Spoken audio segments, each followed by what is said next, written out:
Hola queridos estudiantes de Colombia Crece, soy Laura Balbuena, me da mucho gusto saludarlos otra vez esta semana y vamos a hablar hoy brevemente de lo que es la exposición oral.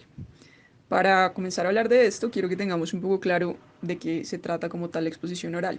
Pues es una forma de comunicación que se hace en voz alta ante un auditorio o un público o una sola persona. El caso es que aquí hay más de una persona involucrada en la situación comunicacional. Entonces hay un público o mínimo otra persona, puede ser de uno a más, en las que se ve la persona que está hablando o el orador. Bien, la exposición oral consta de tres partes esenciales. La primera es una introducción que debe ser regularmente breve y en esta se expresan principalmente los objetivos y las ideas principales.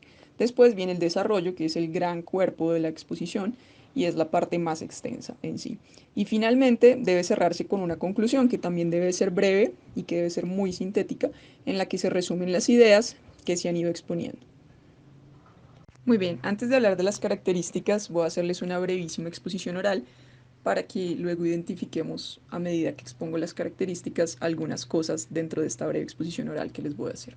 Esta breve exposición oral se va a tratar sobre el miedo que yo tenía cuando estaba en el colegio sobre que Monserrate era un volcán dormido. Cuando yo estaba en el colegio, efectivamente pensaba y había escuchado, y mucha gente hoy lo dice también, que Monserrate es un volcán dormido. Entonces yo pensaba que como era un volcán dormido, pues podría estallar en cualquier momento. Cuando entré a la universidad, estudié una materia que se llamaba Oceanografía Geológica y en ella aprendí muchas cosas sobre las montañas, sobre los ríos, sobre la geología en general del planeta Tierra.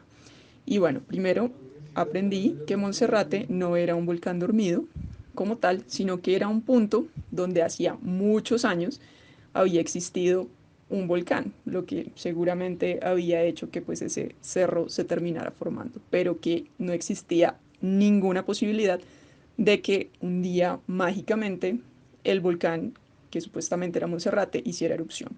Después de aprender eso y muchos otros conceptos geológicos, pues llega a la conclusión y a la tranquilidad de que Monserrate nunca iba a estallar porque no era ningún volcán dormido como tal.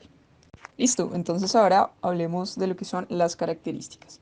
Para empezar, la exposición oral tiene un propósito claro. No hay que enredarse, no hay que darle mil vueltas a un asunto, hay que ser bastante claro en lo que se va a exponer. Por ejemplo, yo en esta breve exposición oral sobre mi miedo sobre Monserrate y que fuera un volcán dormido, tenía una clara intención de explicar cómo fue ese miedo y cómo llegué a superarlo. Muy bien.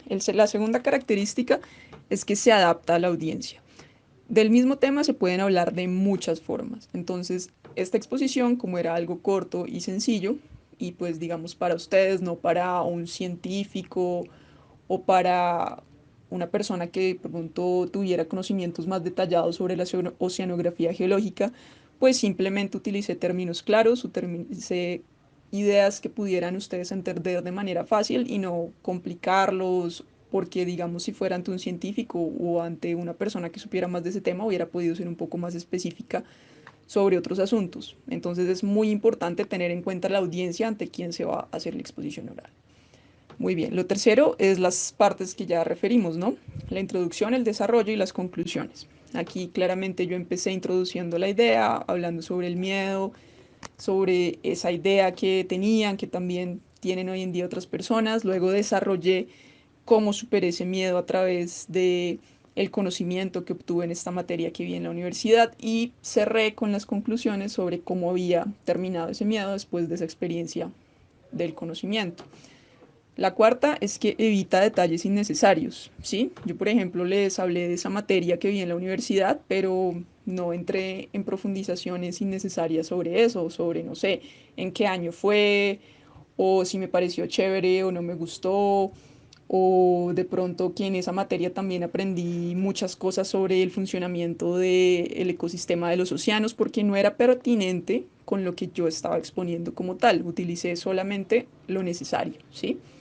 La quinta característica es utilizar soportes visuales bien diseñados. Si yo hago una exposición sobre esto, entonces es normal que ponga una foto de Monserrate o de montañas o de volcanes. No voy a poner, no sé, una foto de una fiesta o de cosas que no tengan nada que ver con el tema que se está hablando como tal, ¿sí?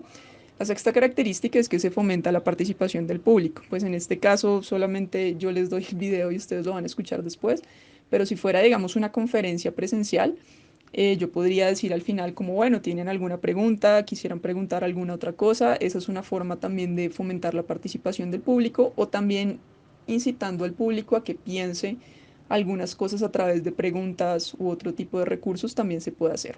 Y por último, que debe terminar a tiempo. Si yo les digo que la exposición va a ser breve, no me voy a tardar media hora haciéndola, ¿sí? Si tengo, eso es muy importante si asisten a eventos y ese tipo de cosas. Si a un conferencista le dan 20 minutos, que tenga una exposición que dure 20 minutos, no que vaya a demorarse una hora o 3 horas, porque es muy importante tener en cuenta este aspecto. Muy bien, ahora voy a hacer otra breve exposición oral que voy a titular Dos consejos para resolver los conflictos de manera inteligente. Y quiero que a medida que vaya hablando, ustedes vayan identificando de manera espontánea algunas de las características que les he referido. Muy bien, entonces pongan atención.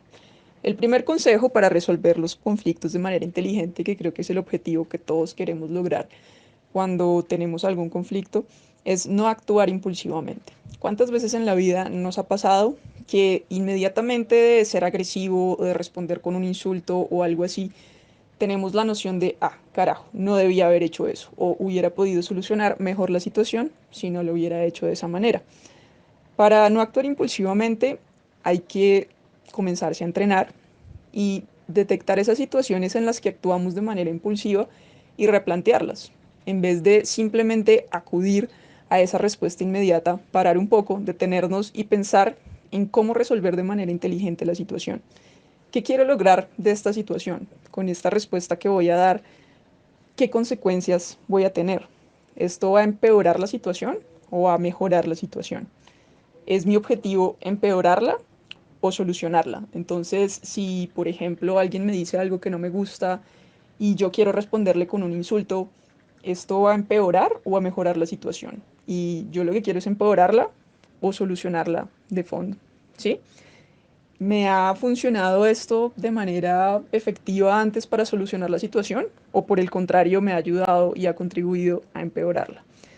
En ese tipo de cosas está pensar un poco más detenidamente y actuar con una mejor perspectiva de lo que puede pasar a partir de esa respuesta que yo dé ahí. Y en vez de estarme arrepintiendo después más bien estar disfrutando de haberme detenido a pensar de manera clara qué era lo mejor que se podía hacer en ese caso. El segundo consejo es ponerse en el lugar del otro.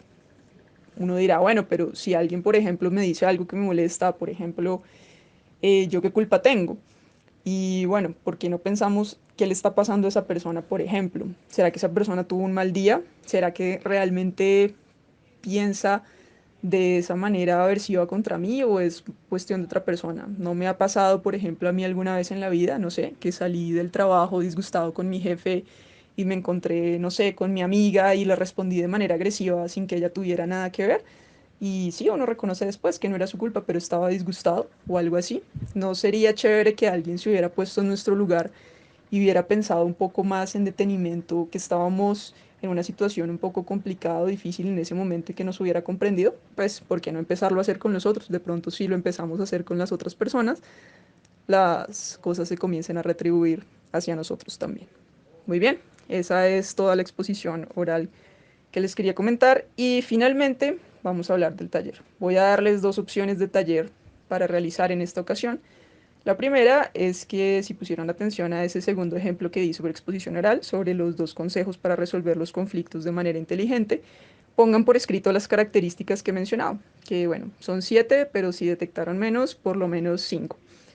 Y si no, me gustaría que hicieran una exposición oral ustedes, breve, de 2 a 5 minutos máximo. Bueno, si se gastan 6 minutos no hay ningún problema, pero traten de no gastarse menos de 2 minutos sobre un tema que les guste, un tema que les sea de interés, o de pronto sobre un tema del que les guste mucho hablar, o así como el ejemplo que les hice yo sobre Monserrate, sobre algún miedo que hayan superado, o bien sobre el tema que ustedes quieran.